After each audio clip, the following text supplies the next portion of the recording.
All right, so today we're going to be tackling those sometimes funky aromas that can pop up in wild wines, Yes. especially that nail polish scent Right. that sometimes lingers. All right. Our listener wants to understand what causes it Absolutely. and how to prevent it from Prevent. sneaking into those bottled wines. Mm. And I think you are the perfect person to help us unpack this a little bit. Yeah, happy to be here. It's true. Wild wines, they are known for their complex and sometimes unexpected aromas, Yes. but that nail polish note, let's just say it's not usually what people are looking for. Definitely not the kind of complexity we're aiming for. Right. I know you've got all the scientific insight, so let's break it down. Okay. First things first, this nail polish aroma, it's considered an off-character, right? Exactly. Winemakers use that term for any aroma that's considered undesirable in a particular wine. Okay. Now, what's considered off can be subjective. Right. It depends on the style of wine. Sure. But generally, that nail polish smell is a no-go. Yeah. It's like a little bit of barnyard funk can be interesting in some natural wines. Yes. But nail polish remover. Not so much. Not so much. And the culprit behind this unwanted aroma is a specific compound called ethyl acetate.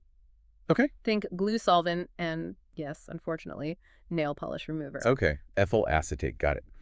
So where does this ethyl acetate come from? The lurking in the grapes themselves? Well, the grapes play a part, but the real driver is a type of wild yeast called Hanseníaspera uvarum, often just called Hanseníaspera for short. Okay.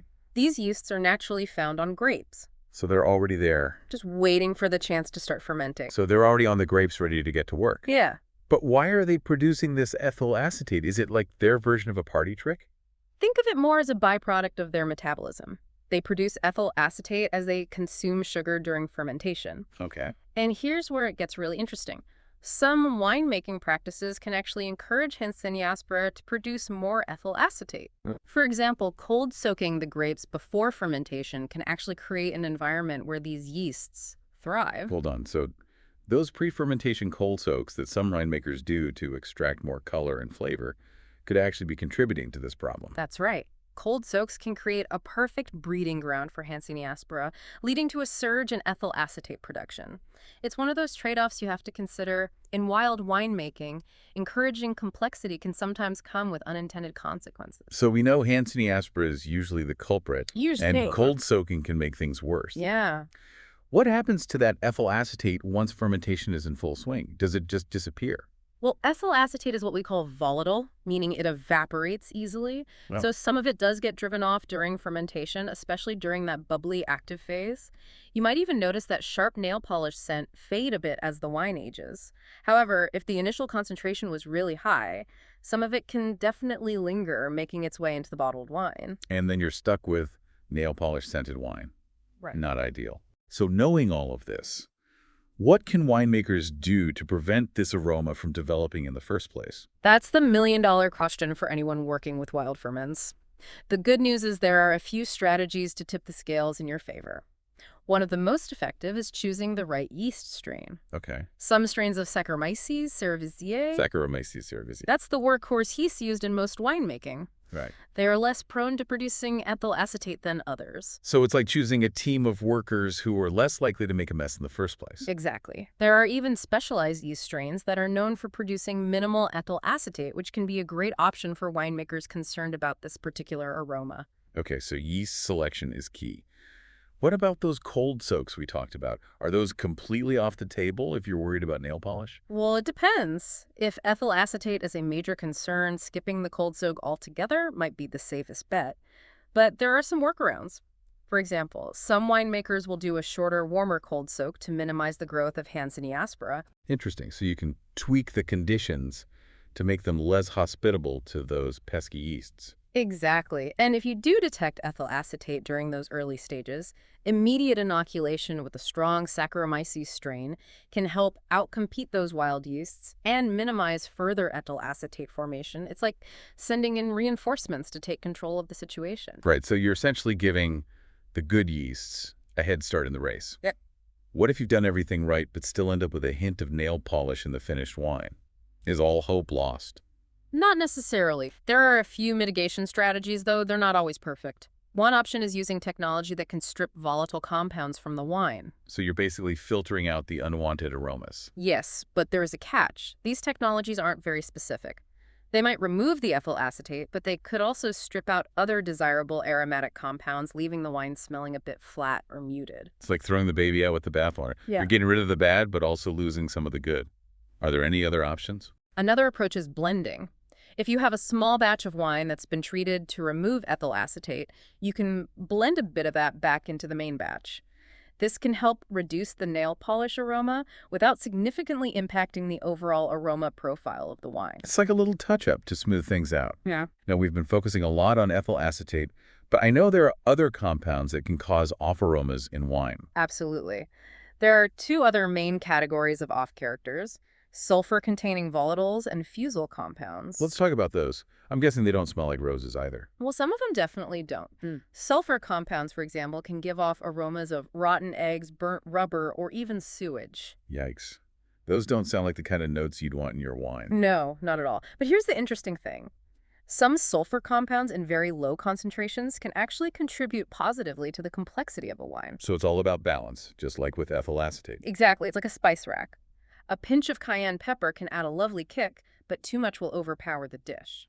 I like that analogy. So what about those fusel compounds? What kind of aromas do they bring to the party? Fusel compounds are often described as having solvent-like or chemical aromas. Think nail polish remover again, rubbing alcohol, or even paint thinner. Okay. Not exactly the kind of bouquet you'd want to advertise. Not in high concentrations, no. But just like with sulfur compounds, some fusel compounds can actually contribute positive aromas at very low levels. So once again, it's this delicate dance between too much and just enough. Exactly. Winemaking is all about finding that sweet spot and understanding the different compounds at play and how they can either enhance or detract from the aroma profile is crucial to achieving that balance. This is all so fascinating. It's amazing how much science goes into crafting a delicious bottle of wine. It's not just about grapes and fermentation. It's about understanding the intricate chemistry happening at a microscopic level. You're absolutely right. And that's why I love working with wine. It's this beautiful intersection of science, art, and nature. You're constantly learning, experimenting, and adapting to create something unique and delicious. I'm definitely starting to appreciate the complexity of it all, but it also makes me wonder, what can winemakers do to minimize the risk of these off-characters developing in the first place beyond what we've already talked about with yeast selection? That's a great question. One key factor is nutrient management. Yeast needs the right nutrients in the right amounts to do its job properly and avoid producing excessive off-characters. So it's like providing them with a healthy diet to keep them happy and productive. Exactly. Too much or too little of certain nutrients can throw things off balance and lead to the formation of those unwanted aromas. You know, it's making me think of my sourdough starter. You have to feed it just the right amount of flour and water to keep it happy and healthy. Too much or too little, and the whole thing goes awry. That's a great analogy. Yeast, just like sourdough starter, is a living organism. It needs the right conditions to thrive and do its job effectively. So it's all about creating a harmonious environment for the yeast. What else can winemakers do to maintain that balance? Well, monitoring is crucial. Regularly checking the aroma profile of the fermenting wine and adjusting things like temperature and nutrient levels as needed can make a huge difference. So it's not a set it and forget it kind of process. Not at all, especially with wild ferments where you have these unpredictable yeasts at play. It requires constant attention and a willingness to adapt to the ever-changing conditions. This has been such an eye-opening conversation. I'm learning so much about the intricacies of winemaking, and I'm sure our listener is too. It's clear that there's a lot of science and skill involved in creating a well-balanced and delicious wine. Absolutely. It's a fascinating journey, and every vintage is a new challenge. But that's part of what makes it so rewarding. And for our listener, I hope this deep dive has given you a newfound appreciation for the dedication and expertise that goes into crafting those delicious wild wines. I second that. And remember, the world of wine is vast and diverse. There's always something new to discover, something new to savor. Absolutely. So keep exploring, keep learning, and cheers to the fascinating world of wild wines. And if you ever find yourself with a glass of wild wine, take a moment to appreciate the complexity of the aromas. Absolutely. Think about the journey that those grapes took, the wild yeasts that contributed their unique touch, and the careful balance that the winemaker struck to bring you that final product. You're right. It really makes you appreciate all those factors that influence what ends up in your glass. What's fascinating here is that even though we've been talking about these so-called off-characters, they're not always a bad thing. Right. In small amounts, some of these compounds can actually add layers of complexity and intrigue to a wine. It's all about context. It's like a little bit of controlled chaos, Yeah. right? A dash of something unexpected can sometimes make things more interesting. You could say that. Wild winemaking is this dance between embracing the unexpected and guiding the fermentation in a direction that highlights the best qualities of those wild yeasts. And that's what makes wild wines so unique. They have a certain wildness, a certain unpredictability that you don't find in more conventional wines. It's like capturing a bit of nature in a bottle. Absolutely. And for many wine lovers, that's part of the appeal. This raises an important question for me.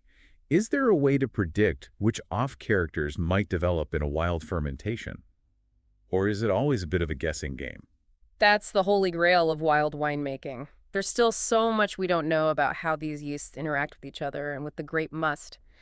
But researchers are making progress using things like DNA sequencing to better understand the microbial communities in wild ferments. So maybe one day we'll be able to predict those aromas with more accuracy. That would take some of the guesswork out of it. That's the hope.